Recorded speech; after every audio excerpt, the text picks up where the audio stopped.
We're going riding. You ready? Come here. Give me a hug. Gosh, give me a hug. There you go. Good boy.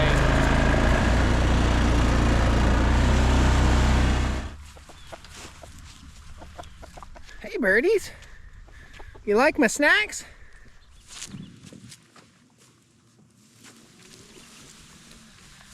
Hey there everybody, welcome back to the Stoney Ridge Farm. Today's gonna be fun. So this is winter garden prep day, and what we're gonna be doing today is pretty simple, pretty interesting, and I'm gonna share some tips, so stick around to the end. This is how we prepare our gardens for next spring, and I don't use any fertilizer on these gardens. These are raised beds that I made. I'll get you a little bit of footage of making those raised beds here in a second, but we're gonna walk around the garden, show you guys what we had last year, and show you what we're gonna do to make our gardens pop in the spring. You will be surprised. Stick around. Lay down.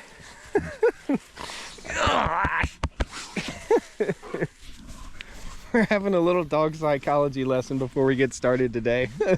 So guys, these are the raised bed gardens. I'm gonna walk through and I'm gonna show you guys what we have here. We're gonna talk about how we fertilize them and every single thing that we do in this garden to make it pop and feed the family. That's what this is all about. So first thing I wanna do is give a huge shout out to Chore Warrior. Chore Warrior is an awesome electric wheelbarrow system, and I'll post a link to it in the video description for you guys. That's a Chore Warrior, and we'll be using that today to gather up some of these goodies to put in the compost pile. Now, here's our garden and here's how it works. So what we have here are 2 strands of electric fence wire. And what I found is that if we can put 2 strands of electric fence wire with these strain right step-in pigtail posts, we put those in the ground, that keeps the deer out of the garden. Pretty amazing. Now we use raised beds, and that keeps the groundhogs and the ground type critters out of the garden. So we don't have any issues with any rabbits eating our garden up, and we don't have any issues with deer eating our garden up either. Now this guy needs to be set up right here. There we go. So that's controlled by a solar electric fence controller, which is right over here, and we'll get to that in just a second. Let's take a quick look at the garden right here. We can see we've got some of the garden beds are a little bit in disrepair. All of these garden beds were made right on the sawmill by me, and you can see these are green peppers. This is remnants of green peppers. Now, all we have here is basically compost. This compost material will go into a compost pile, which is right over here by the garden. These are our tomatoes, and at this time of year, everything simply just breaks apart, and this is carbon. Carbon feeds our soil. Now we can compost in the compost pile, or stick around the end of the video. I'm gonna give you a little tip, a little pro tip that you're really gonna love, and it's gonna save you a ton of time composting right in your garden. Now these raised beds are 4 foot by 8 foot, and they are 24 inches tall. So this is a 12-inch board, that's a 12-inch board. Again, I milled these up. You could easily do this with treated lumber, but I do recommend if you use treated lumber that you put a plastic liner on the inside so that that treatment doesn't leach out into your soil. That's important. You could do it with railroad ties, you could do it with anything. Now, we've got 9 beds right here, Buddy and the cat. What we're gonna do is prep these for the winter time, and I'm gonna show you a couple different ways. We can use a Chore Warrior and dump all of the debris in here, put it on the compost pile, or we all get stuff in the mail. We all get stuff from Amazon. We do. What I do, and I wanna explain all this to you, all winter long, I stop by my local coffee shops. I get their coffee grounds. I spread them out on these gardens, and I also take old Amazon boxes and I layer them over. So we're going to show you a bed prepped for spring, and we're going to show you a bed prepped for boxes. And what I do is use boxes to help speed up the composting process. Once you lay these boxes over top of all of the debris that's in this garden bed, they will break down and they will stay moist all winter long. The earthworms will get in there, make earthworm castings, and that will help your garden explode with growth in the spring. So in other words, we're using boxes, Amazon boxes that would otherwise be recycled or go in the garbage or go in the burn pile here on the farm, and we're using those to help promote faster composting in our garden beds naturally. Now, how do we fertilize our garden beds? Let's show you. So our honeybees are right here by the garden so that they'll pollinate. And our chickens are right here by the garden. And inside our chicken coop is butt fertilizer. And that's what the whole precipice of this farm is. We run on butt fertilizer. Let me open up the coop here and show you guys the inside. So I can pull a wheelbarrow directly underneath this chicken coop, take a rake, and rake out all of this valuable manure right here. Now I save all of the manure, I put it in a wheelbarrow, and I put it out on my garden beds. I like to do this in the late winter and or early in the spring. Chicken manure is really hot. In other words, it contains a lot of nitrogen or urea. When you put chicken manure on your plants, you have to make sure it's aged or composted. That's why we only put a little bit in each one of these garden beds. If you put a bunch of chicken manure in, you'll burn up your plants. So be advised. Let's go ahead and get started. We'll show you one bed here that we're gonna pull all the compostable material out, and we'll show you one that we're prepping for cardboard. Buddy and the cats. Kitty, kitty. Hey, kitty. You guys making friends? You making friends with the kitty? Buddy has hip problems, and I just started giving him CBD. My goodness, that dog is so much better with CBD. I am not a doctor, I'm not a veterinarian, but I do know that Buddy has been a better and happier and more comfortable dog in his old age with bad hips since I've been giving him CBD. It's pretty amazing. All right, we'll pull our chore warrior up here. This is super effortless when it comes down to it. If you've got somebody in your family that isn't very strong and it's hard for them to push a big old heavy wheelbarrow, that is the trick. I actually got my mom one of these because she has a dog kennel and she uses it to roll around stuff around her dog kennel, and it's up and down hills. Again, I'll post a link down there. If I can get those guys to give us a coupon, I'll get it for you. So this is a raised bed that had tomatoes in it. The tomatoes were taken over by morning glory. How do you get morning glory out of your garden? It's nearly impossible to get rid of it, but you can. No sprays, no pesticides, no poisons on these gardens ever. All we gotta do is take our tomato plant, reach in here, and snatch it out. I'm gonna clean up our tomato cages. Next year, we're gonna try something different. These tomato cages, I don't know if you guys have the same experience that I have, but they always fall apart. We'll get these all cleaned up and we'll park them right here beside the garden because we're gonna be using them again in the spring, maybe, or if not, we'll take them to the garden shed. So first thing we're gonna do is strip all this stuff off of our tomato cages and pile whatever we need to in the chore warrior.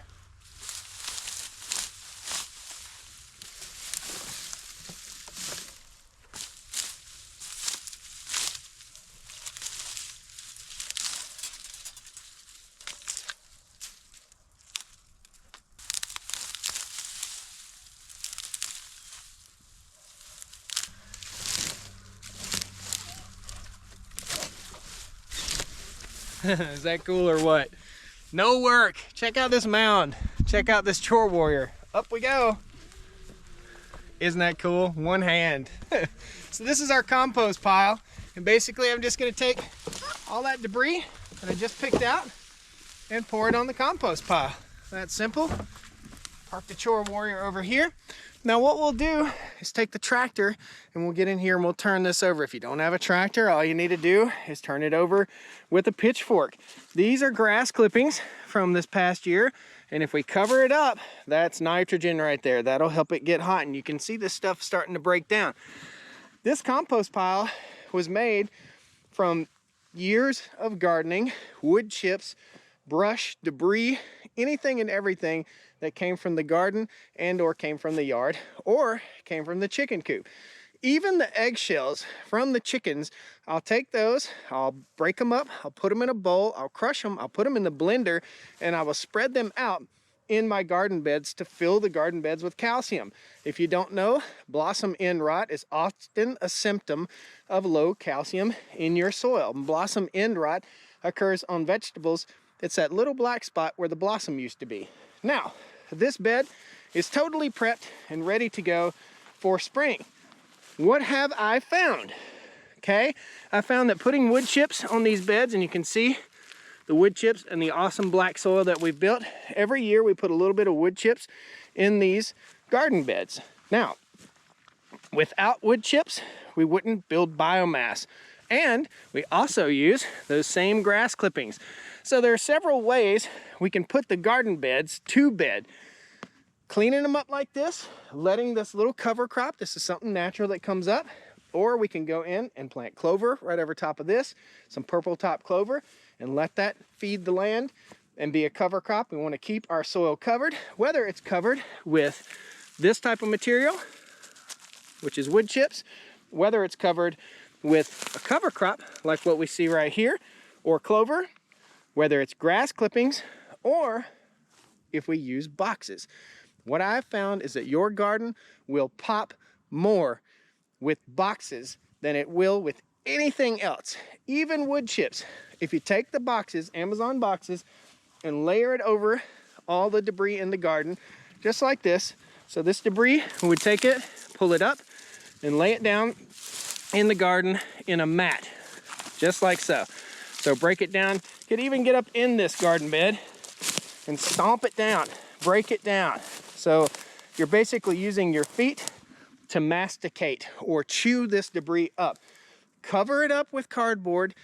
All of the seeds from the plants that were here before will rot and or decay to the point where they won't grow. I'd say 95% of the weed seeds just totally get destroyed by putting boxes over top of this. Now the cardboard boxes don't stay, and people worry about that. The cardboard box is basically to take this from an aerobic breakdown to an anaerobic or partially anaerobic breakdown of the soil. And what that does, aerobic bacteria takes oxygen. Anaerobic doesn't. When we cover it like that, we limit the oxygen and it actually rots a little bit faster. Pretty cool, huh? In the spring, we'll uncover it and we'll drop our plants in the ground that day. We'll take the cardboard and we'll discard it.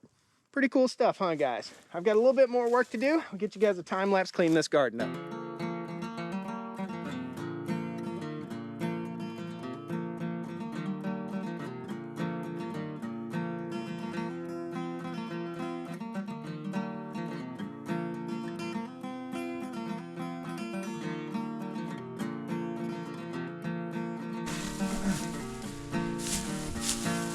See how I just mat this down? Just enough to get some coverage with my cardboard boxes.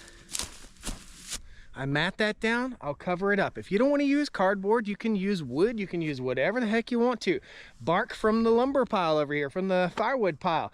Rocks, I don't care what it is, but you can cover it all up. Now, of note, the chicken manure will be put on here just prior to putting the cardboard boxes on here.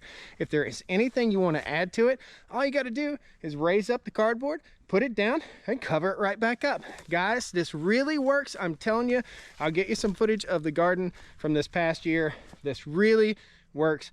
Get out in the garden, get outside, get the kids outside, get the family outside, have some fun, and get ready for spring. It's December, but it's time to start thinking about a beautiful garden this summer.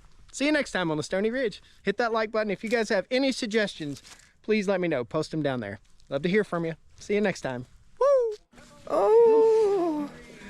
Guys, if you get a German Shepherd, just expect drama. That's just all it is to it. So we've got our head cut off by this. Say bye, buddy. What are you doing? Say bye, buddy. Okay, say bye. Rub your tummy. Yes, sir. Oh, what a good dog. What a good boy.